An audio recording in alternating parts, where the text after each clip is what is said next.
Bom dia. Eu vou falar um pensamento que eu tive hoje. Eu ajo muitas vezes, outras vezes eu reajo, né?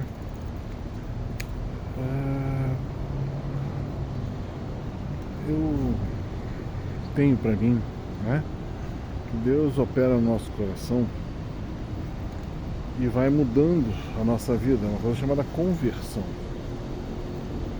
A primeira conversão, ela é mais gritante, porque é uma pessoa que está totalmente vivendo no mundo e começa a querer fazer outras coisas que são próprias para quem vive no espírito. Isso é gritante. Então, no começo, a gente vê essas situações e acha, nossa, como mudou. Mas ainda assim, muitas dessas coisas são atos externos, né? E o mais importante, para falar a verdade, são os atos internos. Como assim, né? Ato interno é quando a conversão acontece dentro de nós. Vou botar uma explicação bem simples. Muitas vezes você vê, né, um padre vai lá e fala muito bem que você tem que aprender a segurar a língua, né? Isso é bom, né? Não sai falando besteira, fala sem pensar, fala de porcaria. Não, tem que aprender a segurar a língua.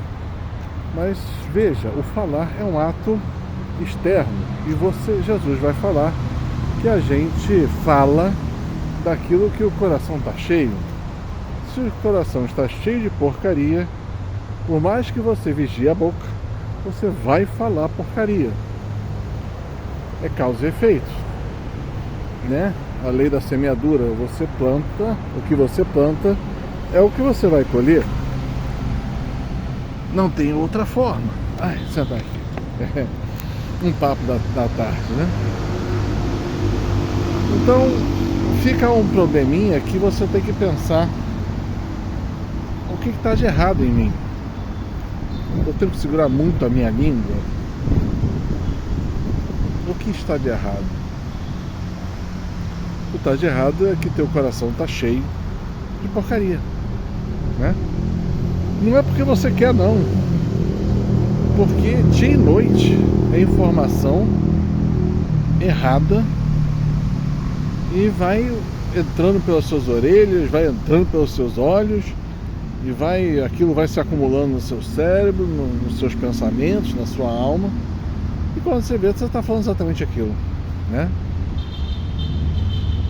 Então Deus vai falar aqui, tem uma palavra muito bonita que Jesus vai falar, que o pecado não vem de fora, mas ele vem de dentro. Mas, eu não estou me contradizendo?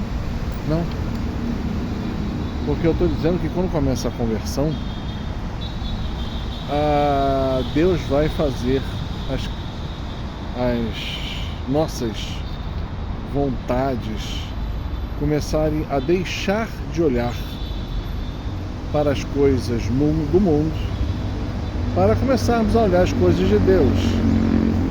E nisso o Senhor vai investir no seu Espírito Santo em nós,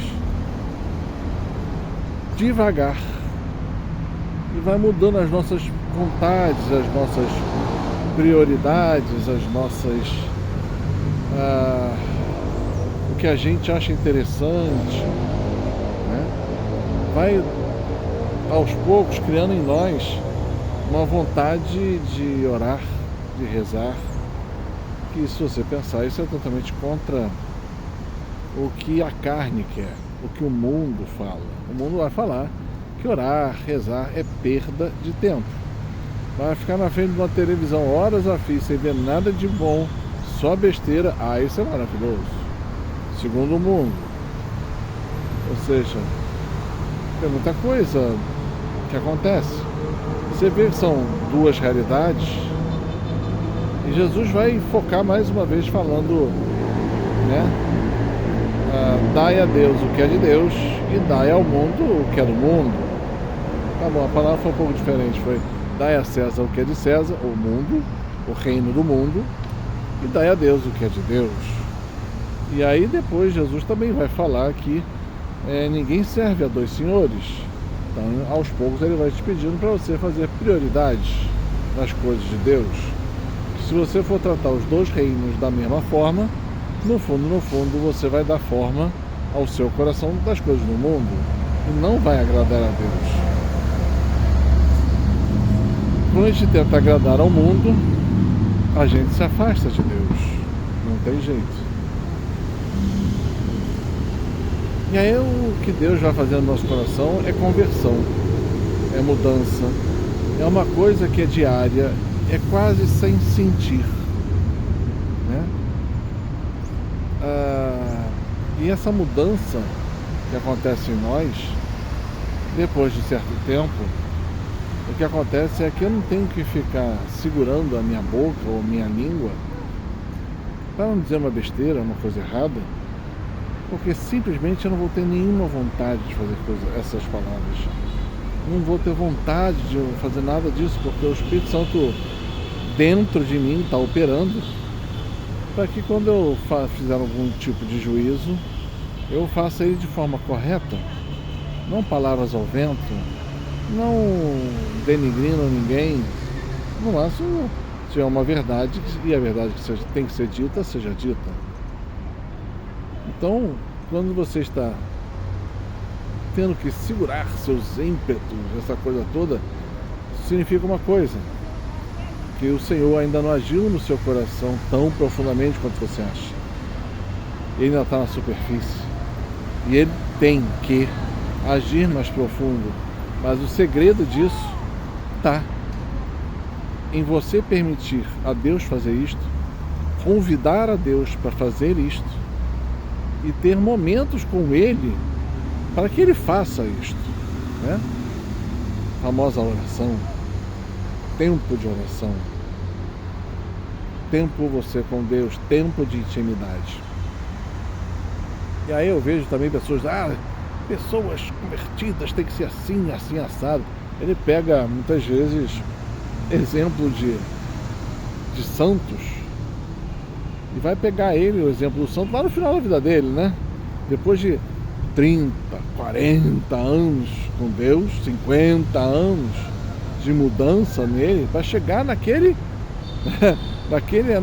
obra das mãos de Deus, de uma perfeição incrível, de uma doação incrível da pessoa para Deus, e aí querem comparar com uma pessoa que está se convertendo há pouco tempo, 5 anos de caminhada, 10 anos de caminhada.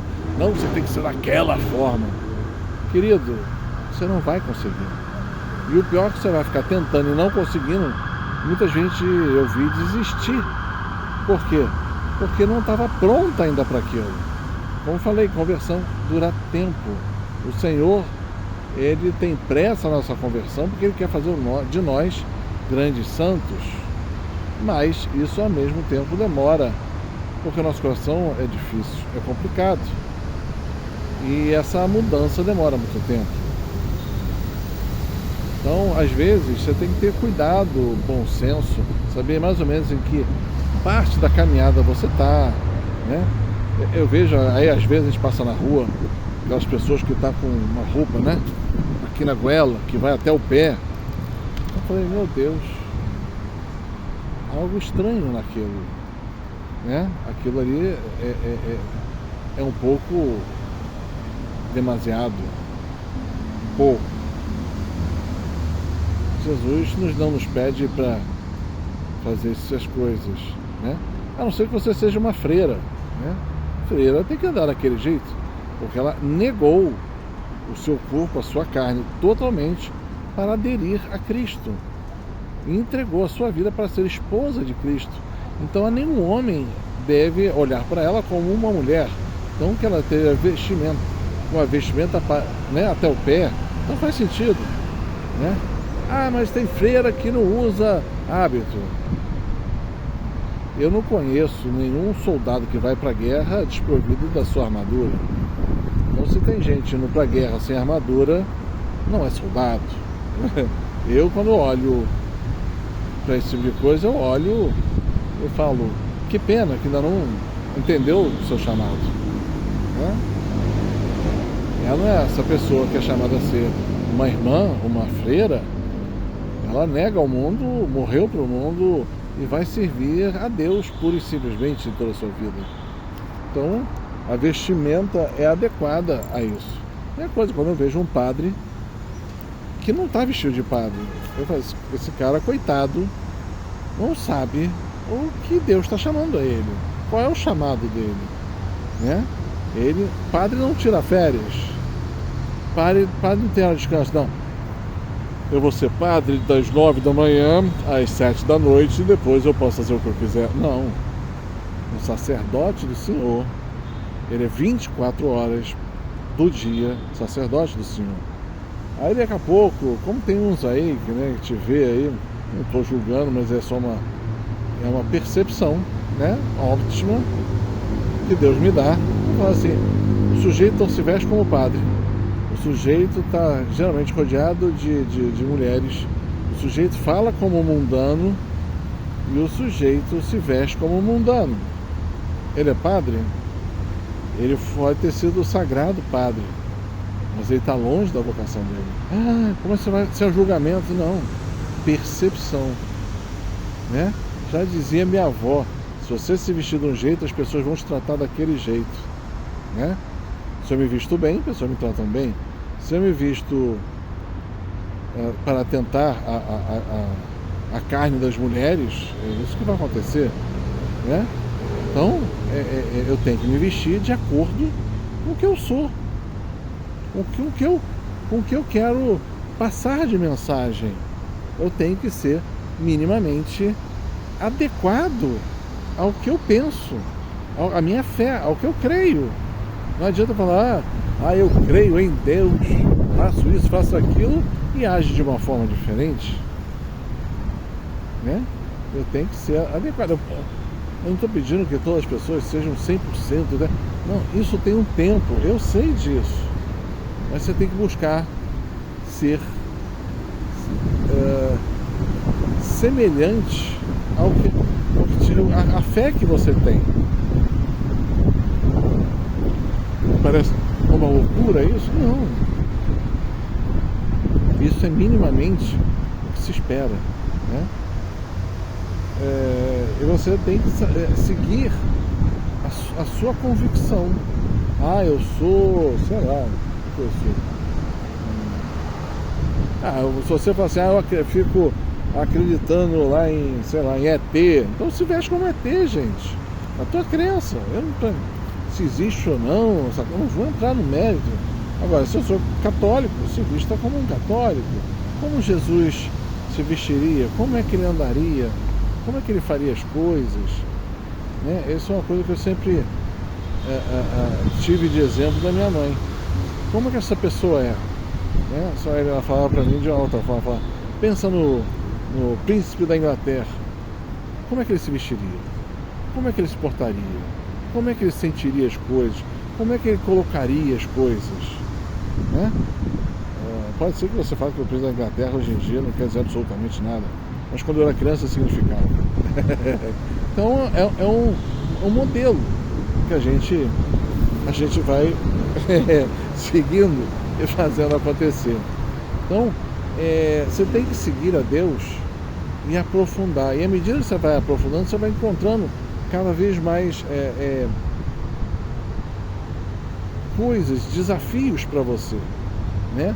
Seja de ordem natural, seja de ordem espiritual, seja de ordem prática, trabalho, tudo. Não tem limite isso. E eu provo isso para você, porque o dia que você morrer, você vai, né? Já estou falando que você vai para o céu. Olha só que loucura. Você vai para o céu, quando você chegar no céu, tudo para você vai ser diferente. E você vai ter que aprender novas coisas, aprofundar-se ainda mais dentro da grandeza de Deus. Né? Então, conversão não acaba nem quando a gente morre. Como você fala isso? Porque quando chegarmos de Deus e ficarmos cara a cara com Ele, vai ser um grande aprendizado. E nosso ser vai ser totalmente mudado pela presença total de Deus. Quando você for passear nos jardins de Deus, Você vai aprender um montão de coisa nova que você não faz ideia que era capaz de existir tais coisas, né? Então Deus, Ele é sempre novo. Por isso que a gente fala que Deus é sempre novo. Ele tem sempre coisas que a gente nem imagina que Ele quer nos explicar. Então, no fundo, esse vídeo era para falar que a gente é chamado à conversão, mas tem um tempo. Tudo tem um tempo debaixo do sol, já falava Eclesiastes. E a conversão também. Vai, aprofunda, cresce. Seja que momento você tiver a conversão. Mesmo você está chegando à santidade maior, ainda tem mais. Você está começando hoje, ainda tem muito para frente. Está no meio do caminho, tem um montão de coisa para aprender, né? Para viver, para ser diferente. Tanto que Deus fala uma palavra que é linda, que é assim: aquilo que é velho passou, não se detenhas mais naquilo, porque eis que faço coisas novas. Vai para o novo de Deus, né? Isso, se eu não me engano, está em Isaías 43, 4 ou 5, não sei, mas está por ali, né? Ou seja, Deus é sempre surpreendentemente novo, surpreendentemente fantástico, surpreendentemente maravilhoso. Por mais que a gente tente mergulhar, a gente não consegue chegar nunca nos cabelos dos pés do Senhor e das suas novidades. Tá bom? Paz e bem.